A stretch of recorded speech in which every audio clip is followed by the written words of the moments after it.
Hello guys, I'm finally sitting down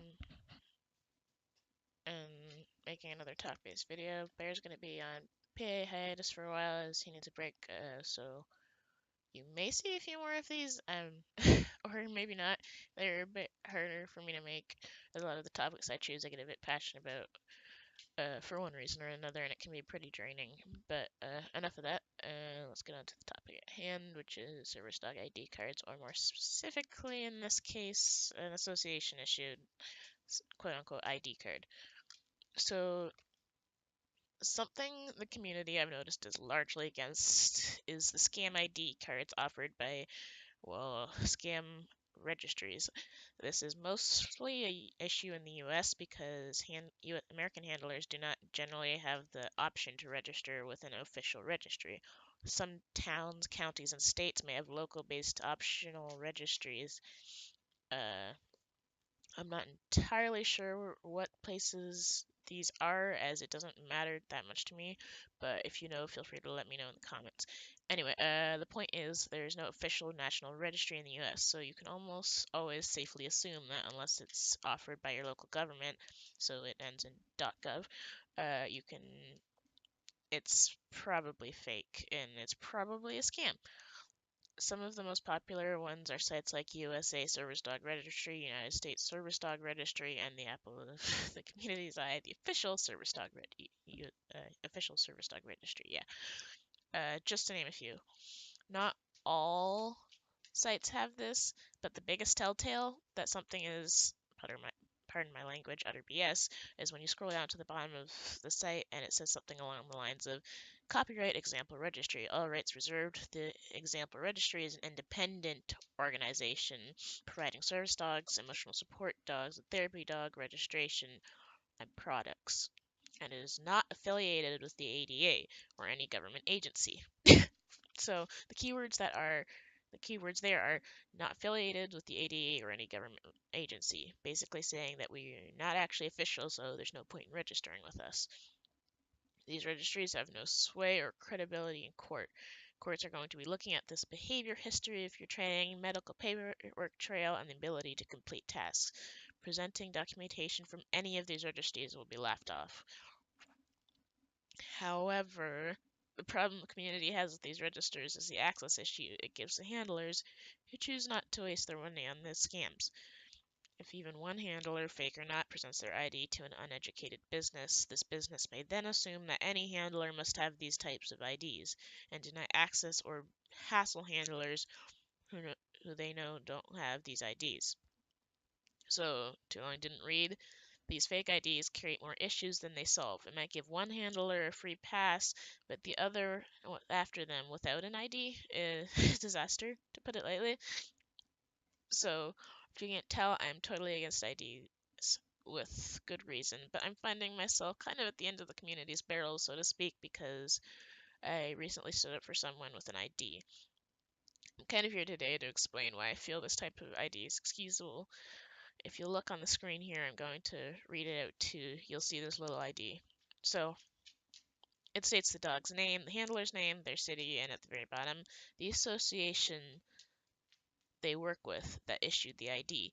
Now, I blanked all of this out because I don't want the handler to be at the brunt end of any more hate because I think they've received enough. But I've blanked all of the important information out that might be identifiable and just left you with the basics that are on this card, so sorry about that.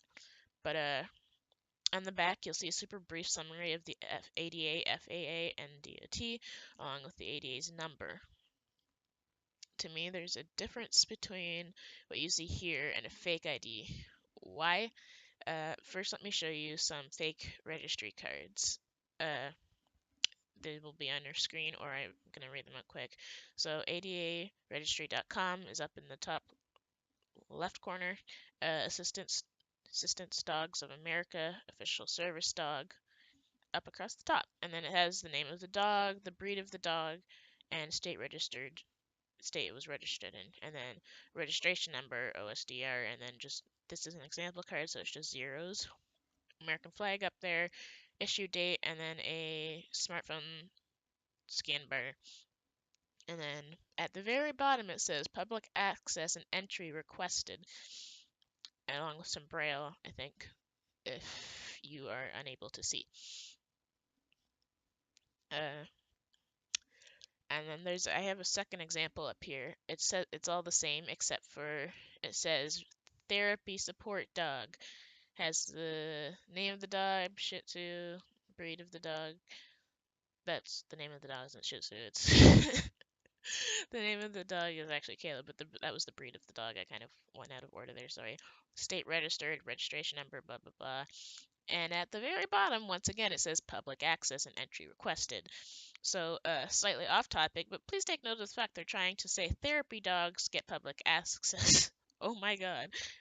So, notice they are trying to deceive businesses, though, and buyers into thinking this is an official registry by putting adaregistry.com. This seems like it is trying to fool you into thinking that it is an official ADA-mandated registry that holds legal sway, where at the bottom of the site it states they are an independent organization, so not part of the government or official in any way, shape, or form.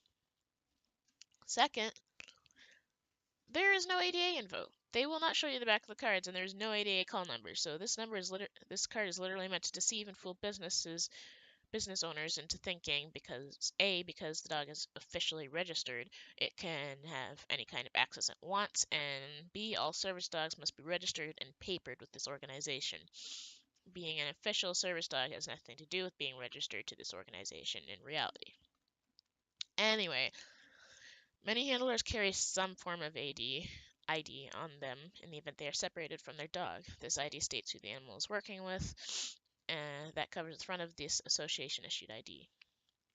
For me, anyway. Another thing many handlers carry is an ADA law card, sometimes custom with the aforementioned dog and handler info on the front and a brief summary of ADA access laws on the back. I think the biggest issue people had was this card was A, potentially to be used during access disputes, and B, the fact that the card states access should be granted. I find neither of these valid reasons to be against this card necessarily because of the context. You see, people present ADA law cards under the exact same circumstances, most of which are not word for word due to the limited space you have on the back of the card. To me, this is nothing more than that poorly worded ADA card. It states the basic rights of access granted by law to the handler, and where to call if one has more questions.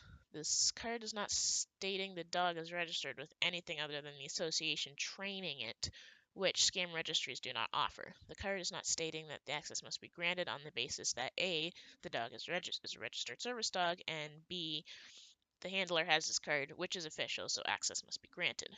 Instead, what I'm seeing is A, this is my service dog, this is my name, this was issued by our association, and B, you're attempting to go beyond the two legally allowed questions of the ADA. We are granted access by the ADA, FAA, DOT, whichever is applicable here. So if you have more questions, then you need to call the ADA. Now, if this card was being presented instead of answering the two legal questions, yes, I'd have a problem with it. But no, this card is being presented if the establishment is going beyond what they are legally allowed to do, as you would with any ADA law card. So to me, no, there's no difference. Personally, I don't care carry an ID with us of any kind. It just seems too easy to just shove it in someone's face if they were looking sideways at you funny. I have one laminated ADA sheet with us. Yes, Bear and I usually have an entire sheet of paper to save the business the hassle of calling the entire ADA. We also carry another thing that's frowned upon by U.S. handlers, though. That's a doctor's note. The reason for this is we visit Canada frequently, where at least in the province we visit, a business can ask for a note. However, that is not the point of this video.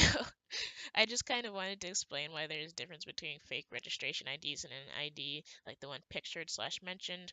I just think there is a lot of threats. There's a lot that threatens the service dog and service animal community, and it just seems uh, beyond ridiculous to be attacking people for things like this. Don't get me wrong, I enjoy my fair share of drama, but I really believe that the community needs to pick its battles, and this just isn't a good pick. Anyway, thank you for watching. If you have an opinion on this, feel free to leave it in the comments, regardless on whether you agree or not. As long as you keep it civil, I would love to hear what you have to say. Anyway, I'm gonna stop rambling for now. Again, thanks for watching. I'll see you all whenever next time is next.